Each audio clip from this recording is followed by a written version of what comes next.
Welcome to the Self-Care in Long-Term Care podcast series. In the previous podcasts, we identified how resilient teams recognize burnout and create healthy work environments. Today, we are going to discuss mindfulness as it relates to self-care, including how to teach mindfulness to others on your team. Making sure our own needs are met is just as important as taking care of the people we love the most. Unfortunately, sometimes caring for ourselves can feel challenging because we are faced with turning our attention inwards. However, there are simple ways that we can get through this discomfort and become stronger on the other side. Self-care is asking yourself what you need and then following through with an honest answer. Self-care means taking an active role in protecting yourself, your well-being, and pursuing your happiness through having the tools, ability, and resources to respond to periods of stress. Mindfulness is one concept for providing self-care by being purposeful about self-care. Mindfulness is the ability to be fully present and aware of what we are doing, where we are, and not overly reactive or overwhelmed by what is going on around us. Simply stated, mindfulness is about being aware of without being consumed by what is going on. Mindfulness plays a role in navigating challenging situations and how we engage in self-care. Mindfulness is focusing your attention on experiencing the present without judgment from the past or worries about the future. You are simply living in the moment.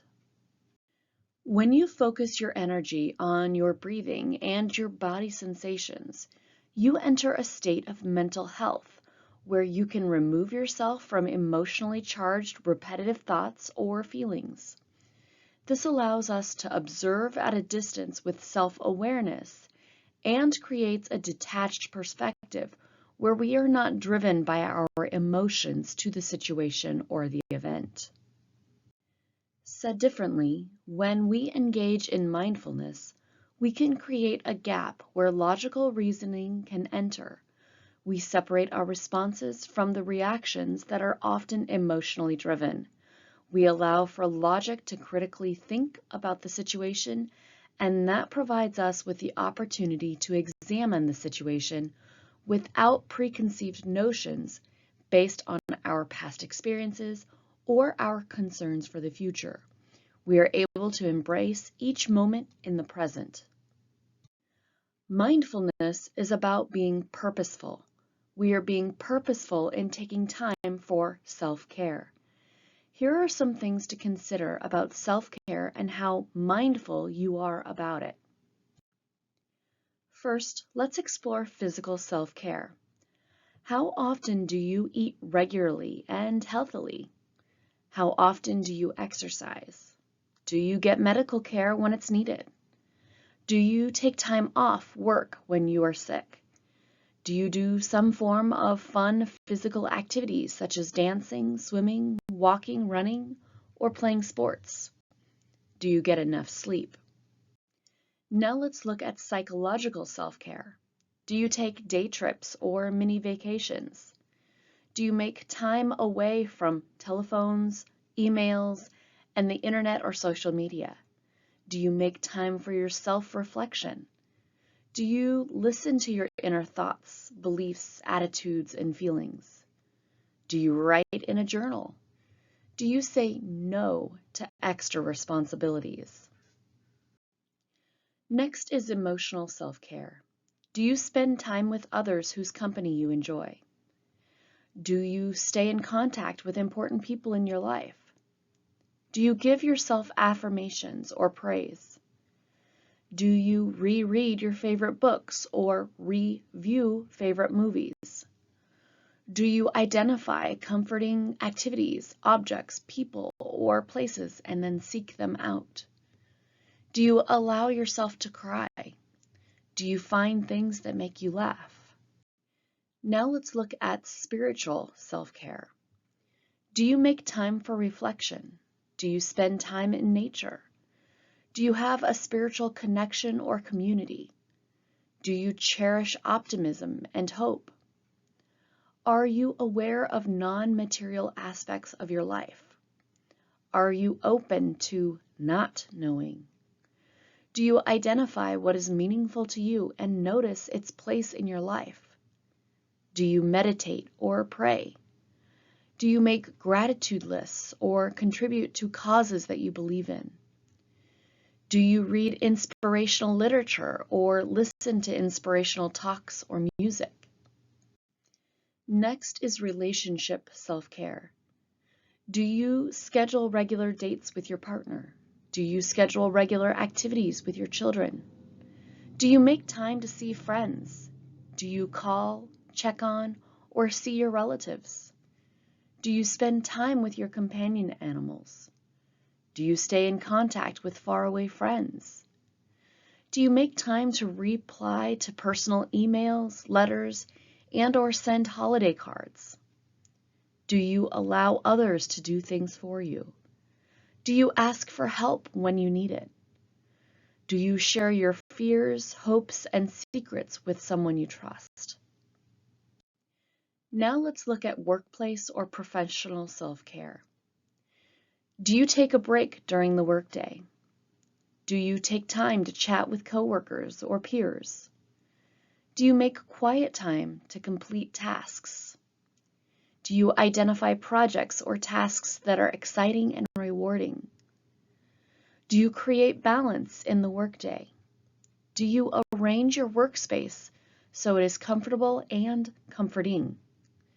Do you get regular supervision and consultation?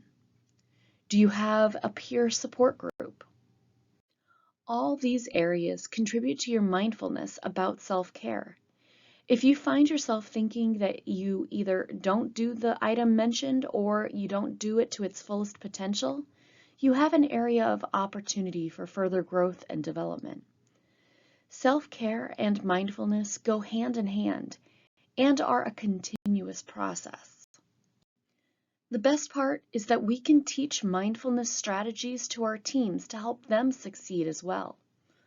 Often we find ourselves rushing from one task to the next. We are so caught up in the minutiae that we forget about all the amazing things that are happening every day.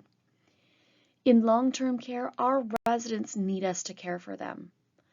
But if we are not taking a moment to care for ourselves, how can we expect to care for them to the best of our abilities?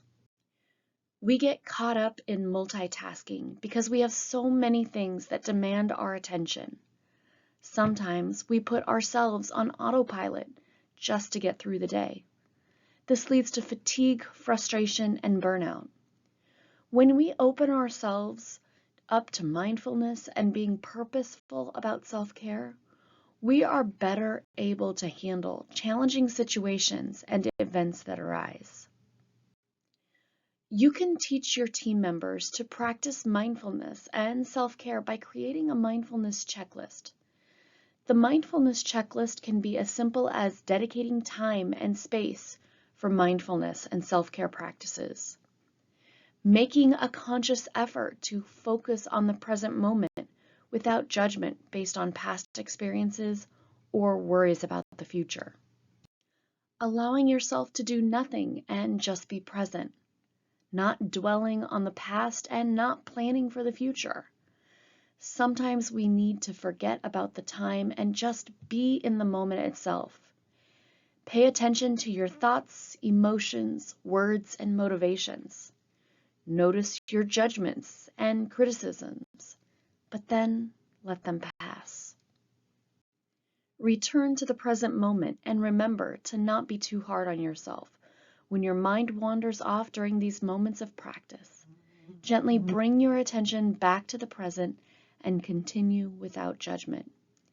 You can break the cycle by taking one day at a time, one moment at a time, and giving yourself kindness. Encourage your team members to do the same. As we bring this podcast to a close, remember that it is okay to provide yourself with and encourage others to do self-care by being mindful about it, Not only is self-care and mindfulness one of the best methods to build resilient teams, but if we aren't caring for ourselves, who else will? Remember, the change you make today could make all your tomorrows better.